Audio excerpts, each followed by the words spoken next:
meant to start talking to you this morning, but I got carried away with doing some housework, putting out some washing, dealing with the cat. She's a lot happier now because I'm changing her litter every time she does a wee. She's the strangest cat. She's so fastidious.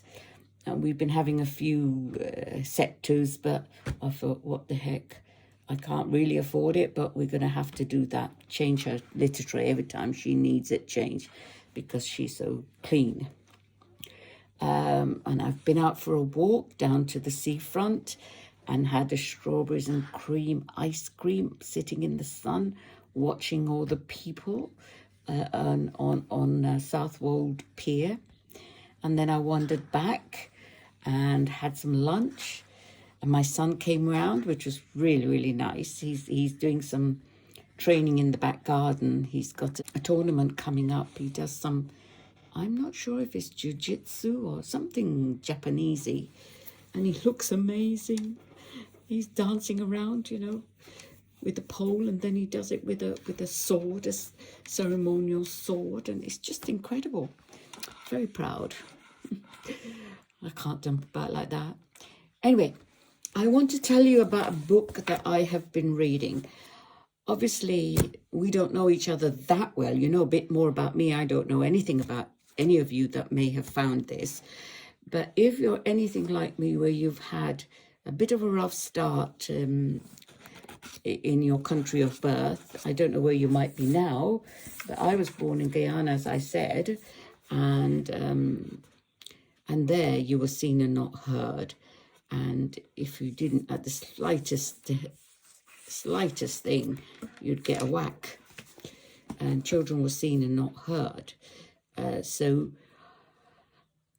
I wasn't really prepared for life here in England, where, children have got, even in those days, children here didn't have it easy either, but they certainly have had a little more freedom than we did, and were encouraged to be a little more self-possessed and speak up.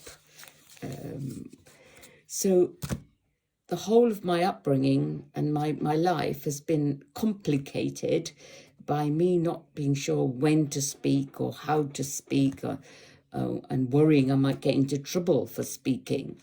So I've been very lucky. My number one son, when he went off to America, he was sending me all these books, self-help books, which helped me tremendously.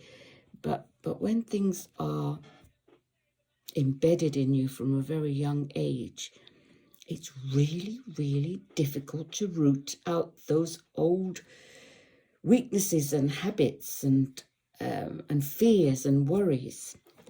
So my number 4 son, he's the last of the children. He's the third of the son. I've done this one before with you. But he mentioned this book to me some time ago, but I wasn't in the right place to read it then. It's called, you can't see it there, it's backwards. It's called Becoming Supernatural, and it's by Dr. Joe Dispenza. Joe Dispenza. It's an interesting name, isn't it? I've watched him on YouTube. You could have a look at him, at what he says on YouTube. It seems that he had an accident and was told he would never be able to walk again. And he was adamant he was going to.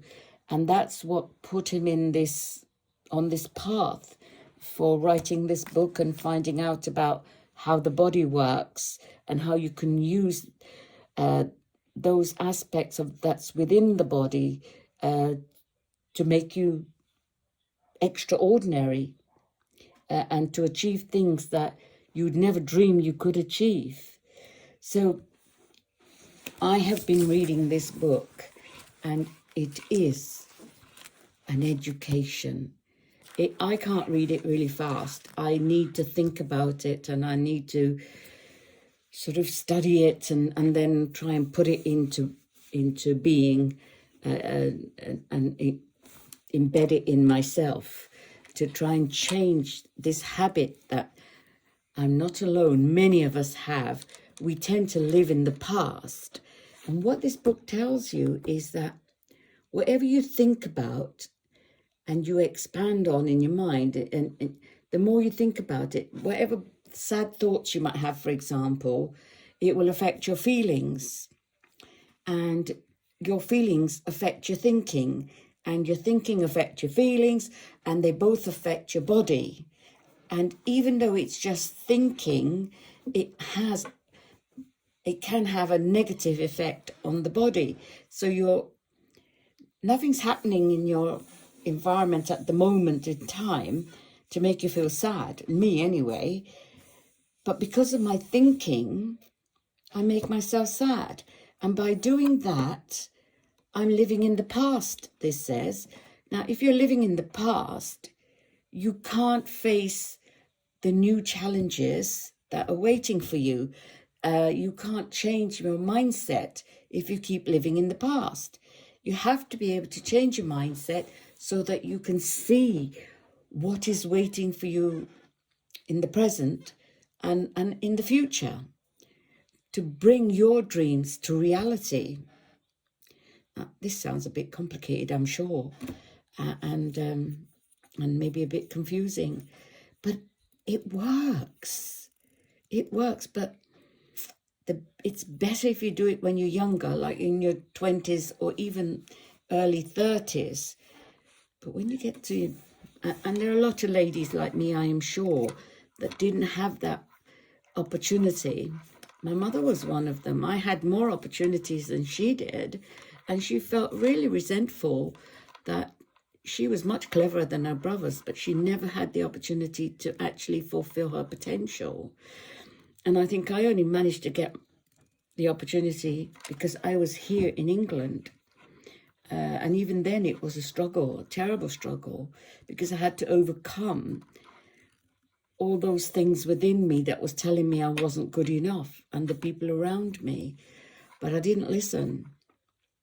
I knew if I bet on myself, I couldn't lose. But trust me, you've heard some of what I've gone through earlier when I was studying. And it's not easy to keep hold of your own belief when everyone around you practically is telling you that you're a daydreamer, that you can't do it. Well, I did it.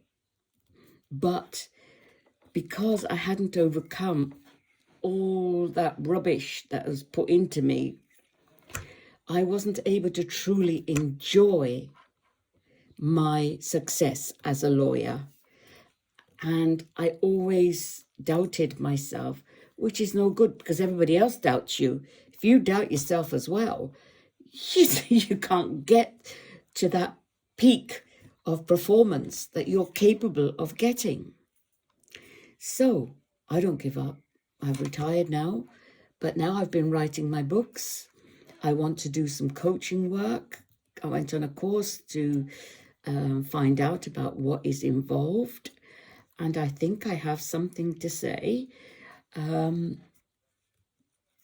So I want to find my inner person, that inner person that is truly me, so that I can be of service to other people that are perhaps my age or maybe a little bit younger or a little bit older. You're never too old. Don't let anyone ever tell you you're too old to start something new. You are not.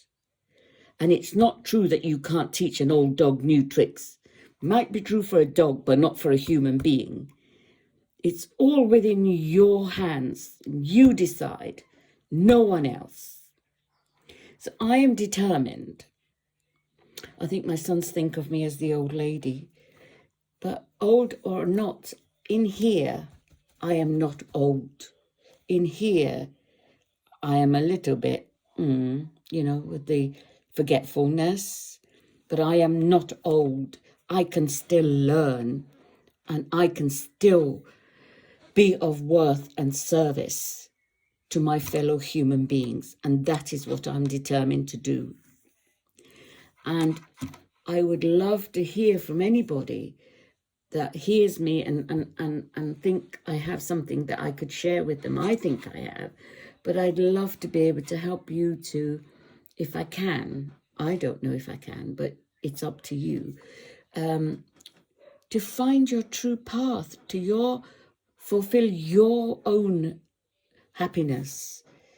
And that's not being, we in the colonies, I think, have been brought up to think that if we don't think of other people and we don't give and we don't sacrifice ourselves, then we are being unkind and we are being mean and we are being selfish. And that's not true.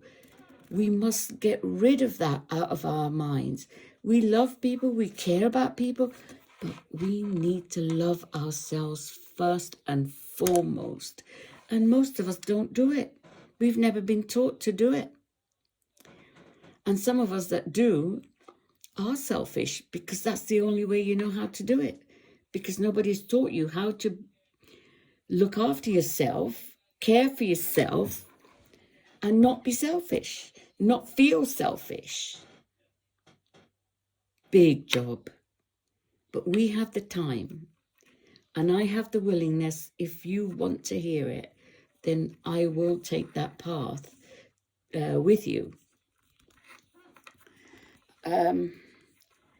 Now, why have I got this on? I want to show you something. Not many people now living would have this. I just wear it this way so I could show it you. Look, it's a wig and it's an old quill pen.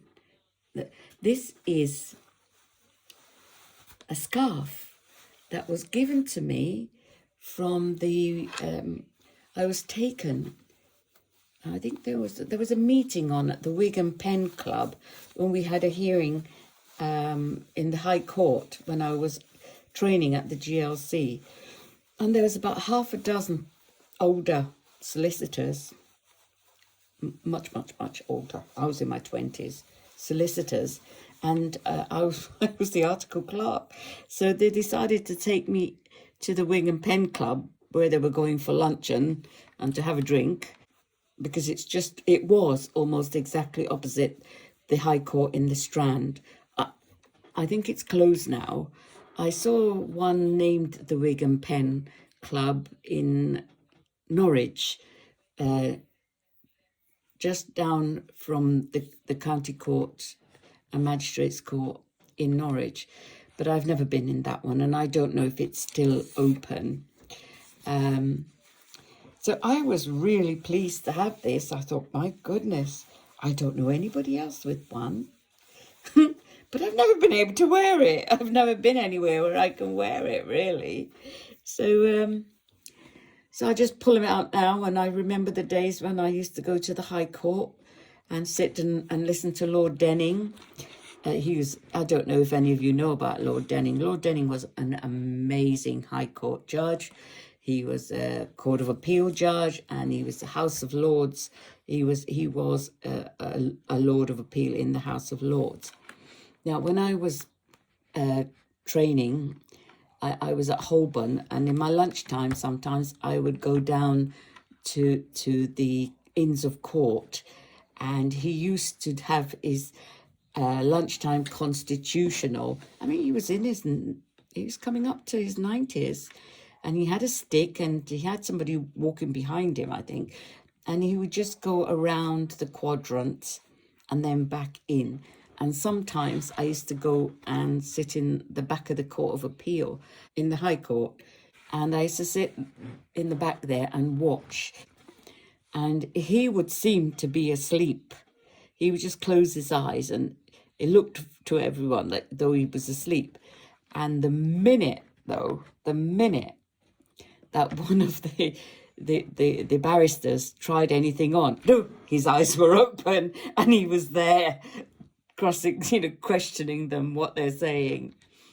But he was, any of you who have done law would know that before Lord Denning, the women who were not married to the men they were living with, even though they had children with them, had no legal rights to get money for their children or to have part of the house that they lived in, the value of the house or anything.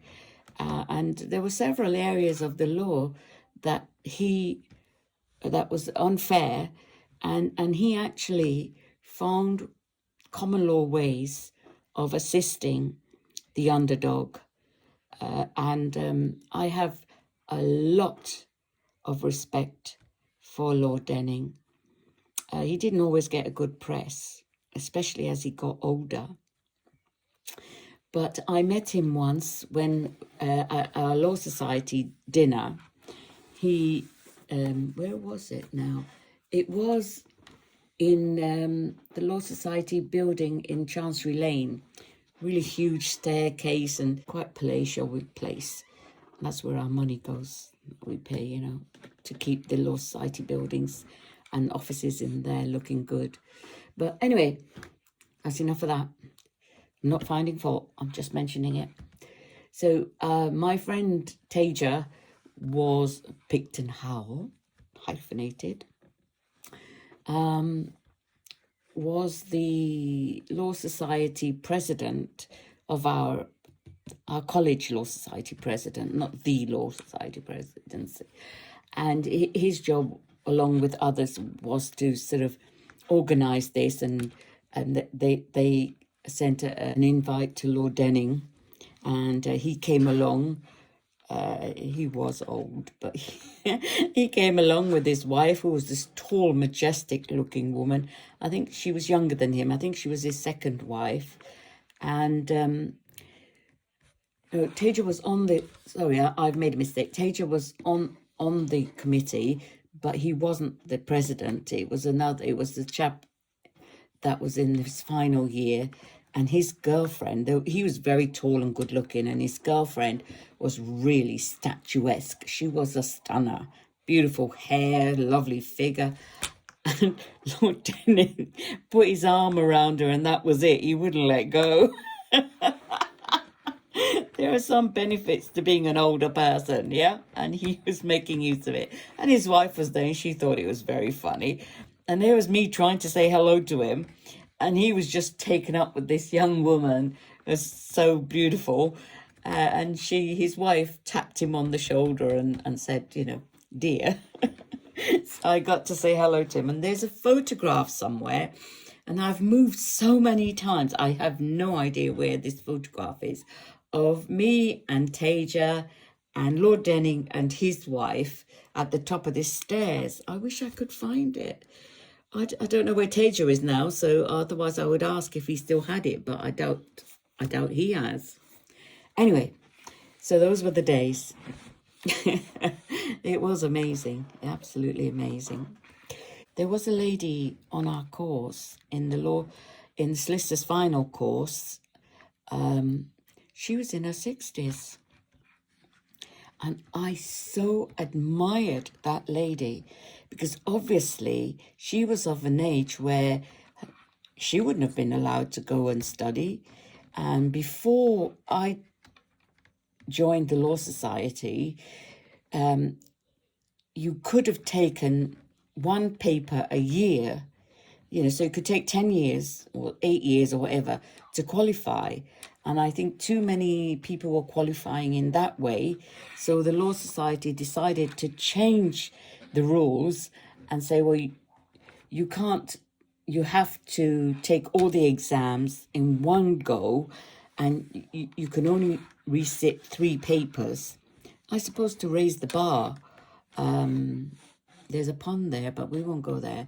The quality of the people.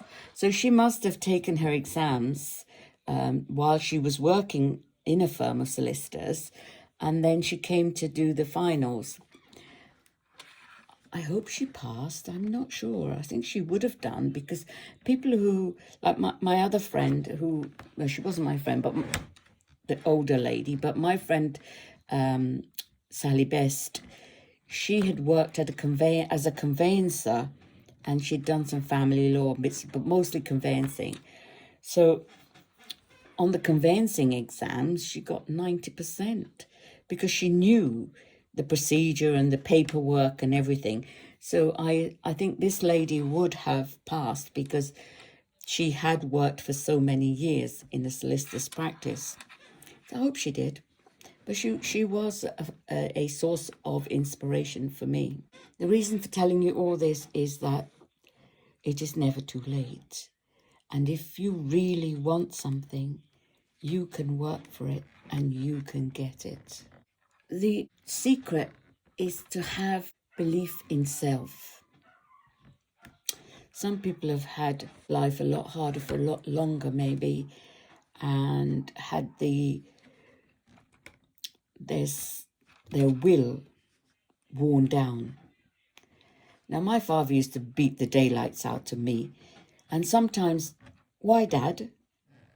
He said, well, I didn't like the way you look at me. Really? Don't talk back to me. Now, I'm a fighter. So's my sister. Actually, my brothers as well, but they knew when to shut up. I didn't. So I used to just be so angry at how unfair my dad was. I've forgiven him now. You know, as I said, he's gone over to the other side, and I think he is sorry. He is sorry, but I don't think parents at that time realized how much damage, long-term damage, they were doing to their children, and even now maybe. So anyway, I am going to stop there. I think I've muttered about these things enough. I am going to start reading from my Sinbad the Sailor book first, and I'll read a chapter of that a week, and that will be put out on a Saturday. And if you have young people in your family, 8+, 7 or 8+, they might enjoy listening to it. And why did I choose Sinbad the Sailor? It's an old tale, and all this, the adaptations that have been done in the past seems to me to be swashbuckling and adventurous, but it doesn't show him in the best light, really. Whereas when I read it during the time when I was too ill to really do anything much, but I needed something to keep my mind occupied, I found so many lessons in those 7 voyages of Sinbad. And then during the COVID, the 2 years that we were shut indoors, I pulled it out again, and I thought, I can do something with this to help people, and especially the children who are being kept away from other children and who are being, excluded from school, and they're going to lose their confidence. They're going to be unsure, and I thought, redoing this Sinbad, I had drafted it, but it wasn't right. So I redrafted it again and redrafted. Oh, here she is. Say hello. Go on. Say hello. Alicat, say hello. Yeah. This girl. My son found her under the wheel arch of a car just down the road from where we live. And today he came up without his top on because he was exercising in the garden, practicing, and she had not seen him half naked before, and she didn't like him coming up the stairs, so she was hissing at him and trying to attack him. I had to go and save him, which is really funny. They made friends before he left. Yeah, what was I saying? Oh yes, Sinbad. I'm not sure, obviously, whether it will work, but I think it could. But I am rowing against the tide, I think, because children's books nowadays are not really to do with everyday life and how to handle difficult situations. It's all about gangster grannies and things that are not real. not like when I was a child, but there are some writers who are still following the old, although in a modern way, with a modern twist, but looking to help children find them, a path through life. But I don't know if mine does that. It's the intention. So I'm just going to read it and see how it goes. It might ring true and be helpful to some children. I would imagine more children in the Eastern world than perhaps in the Western world, because in the Western world, actually getting a child to sit down for half an hour and read a book, unless they've been doing it since they were little, is a really difficult thing, because everything is a sound bite now. Everything is 15 seconds. When I told my son, my youngest, that I wanted to do this, he said, "Mother, 1 billion people go on YouTube every day, and if you don't catch them in the first 15 seconds, that's it, they're gone." Well, that's a bit worrying, isn't it? How much are you going to miss if you only give a person or an idea 15 seconds? Good gracious.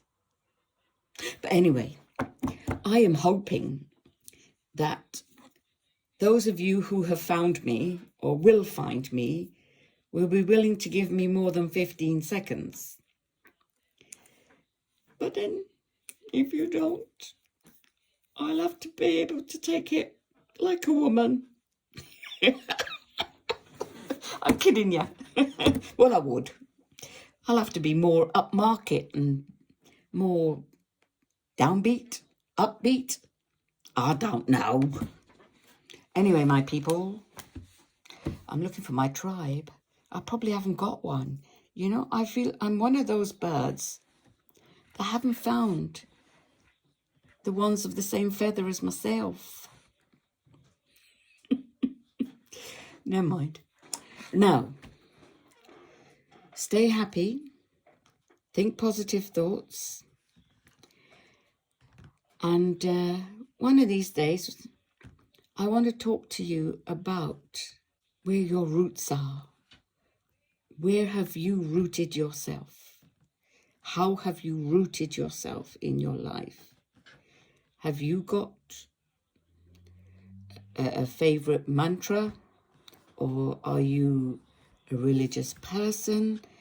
Now, religion is supposed to be a dirty word now. You could call it whatever you like. We all need something outside of ourselves to believe in.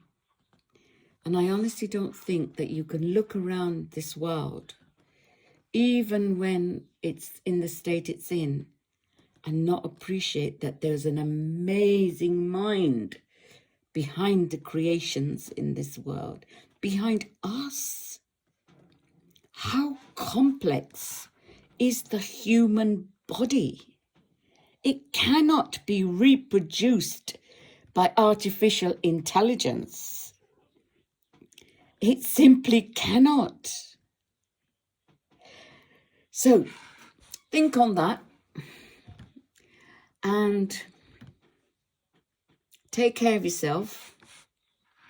Be kind to yourself and treat yourself as you would treat your neighbor. Okay? Bye. Love ya.